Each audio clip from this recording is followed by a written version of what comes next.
The new stepmother was extremely beautiful, but my dad didn't like me getting too close to her. He said that the women he bought from outside were extremely cheap, never told the truth, and only wanted to escape and kill us. My name is Leo. I was attracted to my stepmother the first time I met her. She is fair and pretty, but she wears strange clothes. Her top is so small that it can't even cover her belly button, and her shorts just cover her buttocks, leaving her two snow-white legs completely exposed. I leaned over to take a look out of curiosity, but she spat fiercely on my face. Haven't you ever seen a woman? She didn't struggle or scream. Her eyeshadowed eyes were slightly narrowed with a hint of mockery, and she was different from the women who had been abducted before. However, because of this sentence, my father slapped my stepmother in the face. She fell to the ground with a plop, blood came out of her mouth, and her fair skin was instantly stained with mud. She became well-behaved instantly, and even forced a smile to follow my dad. She said, "She is very good, why hit her?" Her voice was so soft that not only my dad but also the men who were greeting them nearby were startled. There are quite a few women who have been abducted over the years, and every one of them struggled like a mad dog when they first arrived. Soon, my father dragged her home by her hair. I heard my stepmother's gasping screams and my father's constant cursing in the small mud house. I didn't dare to get close and just stared at the door blankly. This is not the first time. My father is a well-known human trafficker in the village. All the women in the village were sold through his hands. This time, this stepmother is the third one. I let the first two go on purpose. However, I also paid the price for my actions and broke a leg. But what they both paid for was a beating and then their lives. My dad said that this bitch gave her a chance to live, but she didn't cherish it. When my father came out again, he tied his belt and ordered me to look after my stepmother. He said if I let this woman run away he would break my other leg. When I went in, her clothes had been torn off and her body was covered with slap and tooth marks that made me unable to help but take a look. She lay on the earthen with a sarcastic look in her eyes. After your father is done, there's still you? Even if I were to buy one, you wouldn't be willing to buy two? There were traces of tears on my stepmother's face, but her words were still sharp. Her hands were tied behind her back, making it difficult for her to turn her head, but that did not stop her from staring at me with her bloodshot eyes. I shook my head helplessly, but looking at her naked body, I couldn't help blushing. I quickly pulled a piece of clothing over her.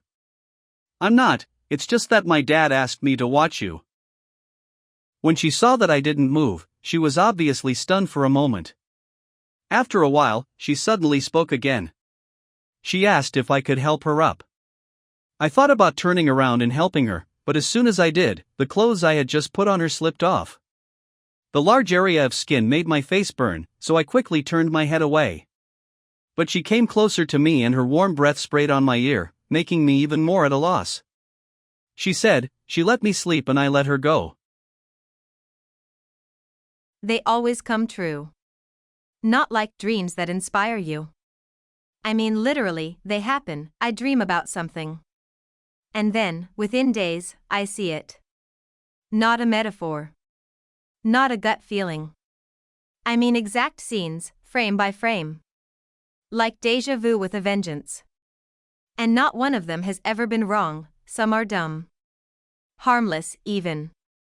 I once dreamed that our school janitor, Mr. Kens, would show up with a buzz cut and a freshly shaved face. He hadn't changed his look in like 10 years. Next Monday? Boom. Bald. The devil is wearing jeans and cowboy boots, holding his rolled-up belt and standing above me with a wide grin on his sober face. I am cowering on the bed.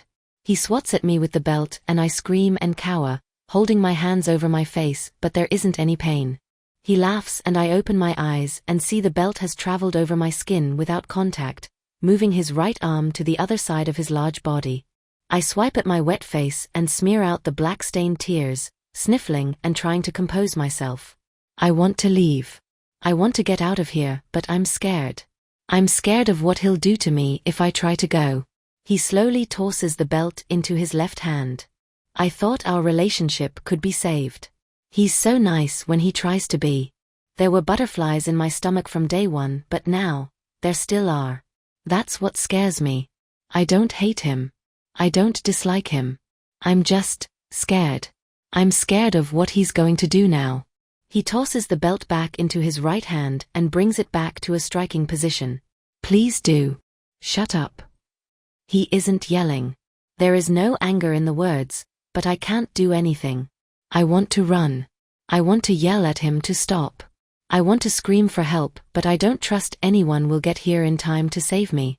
My lips quiver and more tears stream out of my eyes. The mascara is smeared all over my face. I thought this could work. I loved him. I just want to be happy. Why does this always happen to me? I thought he was. I love him, I just don't want him to be like this. He brings the belt down. I feel the wind against my face and it narrowly misses my eyes. The hair grazes the belt and a few eyelashes may have been swiped off. Iowa. Shut up. He leans up against me really close. His face is an inch from mine as he puts his hand tightly over my mouth, piercing eyes stabbing into mine before moving away to whisper in my ear. Hot, wet breath masking the cold intensity of his words. You're mine. As with many of my daily habits, winding my watch was merely one that fell by the wayside. I knew I couldn't trust the hands and numerals, but the light streaming in told me it was something o'clock. And it hurt. Squinting, I hoisted myself up, stumbled to the bathroom, and drew a tepid glass of water. The faucets there had never heard of cold or hot. At least the hotel staff fulfilled my advance directive to cover or remove anything with glowing numerals. My stomach was now on fire, so I sucked a chalky tablet as I cast about for my bathrobe. A gentle squeeze of the right hand pocket reassured me that the cigs and lighter were still there. A grimy trucker's cap covered my messy and fast-departing hair to complete the look. I skipped the mirror. I assumed the robe and sandals gave me some minimal dignity and walked out onto the beach. The sun's sky rays assaulted my face, with some additional firepower from the white sand that reflected it. As recompense, the sea breeze was stiff and cooling, and the susurrus of the rolling waves softened the ringing in my ears. A hurricane had brushed the island weeks prior. Sometimes the hand of nature stirs up interesting flotsam, so I scanned the wetted part of the beach. Nothing more than seaweed, dead jellyfish, and old buttercups. I began the long hot walk back to the resort when I saw something long and glassy half buried. A bottle. I picked it up, turned it slowly. It was intact with a faded label. The cork was protected with a thick gob of crimson wax that was now more of a pinkish white, with fine little cracks beginning to form. My Zippo was nearly out of fuel, but I had my priorities straight. I lit a cigarette, and while puffing away, melted away all of the wax, which dripped and congealed on the cool, moist sand. The lighter flickered out. The cork was easy to pop, but I still couldn't determine the contents. I appended the bottle and out came a small scroll of brittle paper. I unfurled it as gingerly as a robed, hungover, sun-blasted middle-aged man could. To whom it may concern, I am Corporal Benson, former U.S. Army. This is likely to be our only and final dispatch from a small island in the Pacific. After my 7 pals and I served our country with honor and courage, we found ourselves unable to fit in.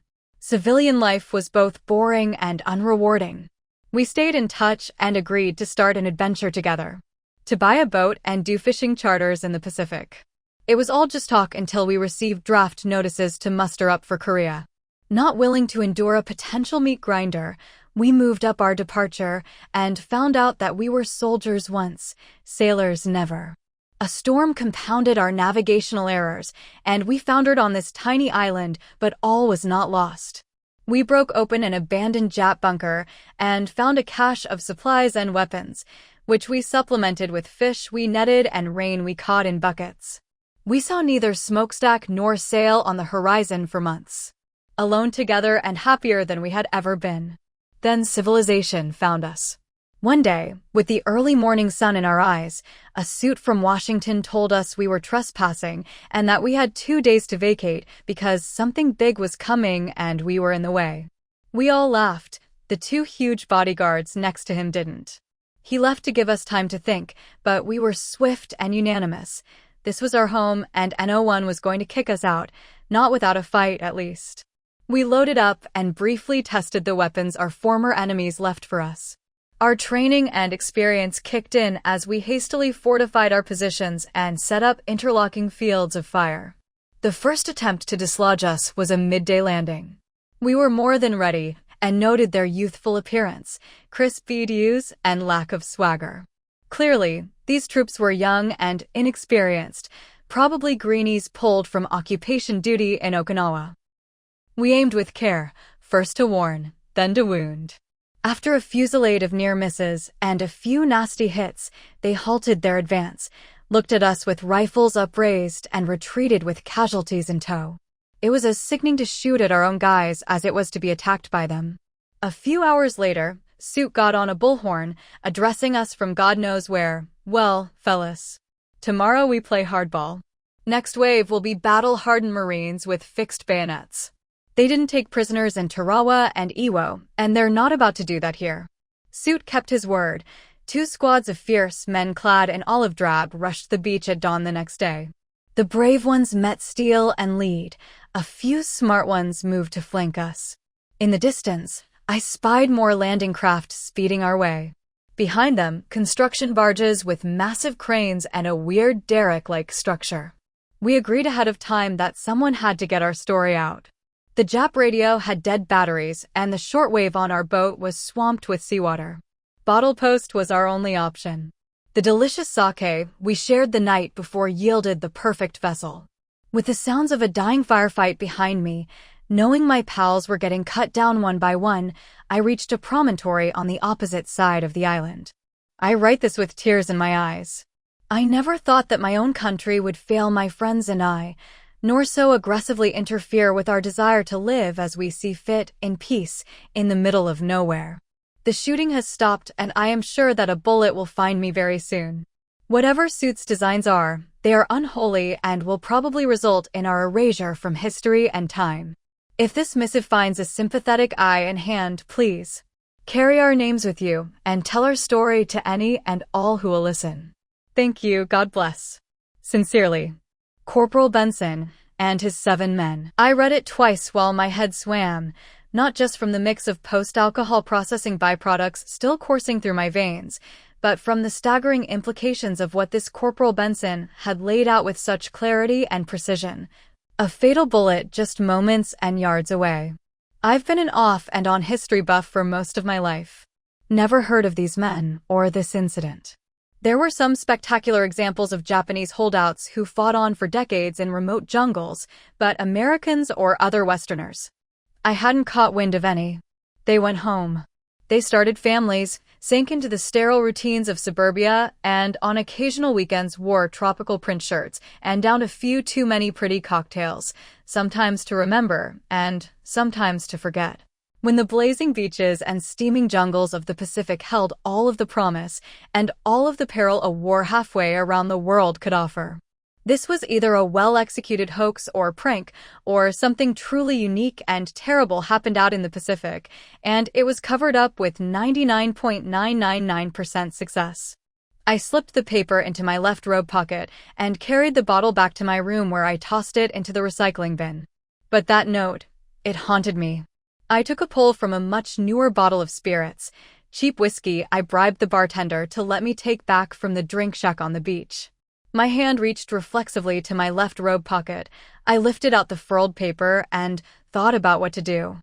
It occurred to me that Benson and his men might have landed on Bikini Atoll or some similar site where H-bombs were tested.